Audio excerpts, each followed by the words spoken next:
Lord, salamat sa bagong pag-asa na dala ng araw na ito. Panginoon, maraming salamat sa bagong araw na ito. Maraming salamat sa masarap na tulog. Maraming salamat sa masarap na pahinga. Alam ko po, Panginoon, na ako'y binantayan ninyo at inalagaan ng buong magdamag.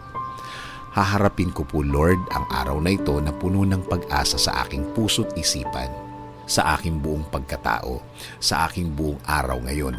Alam ko po, Lord, na hindi mo ako iiwan ngayong araw na ito at patuloy niyo akong sasamahan at bibigyan ng guidance. Maraming salamat dahil ginising mo ako ngayong umagang ito at alam kong ang araw na ito ay magiging blessed dahil andyan ka, Lord. Punuin niyo po, Lord, ng kasiyahan o joy ang aking puso.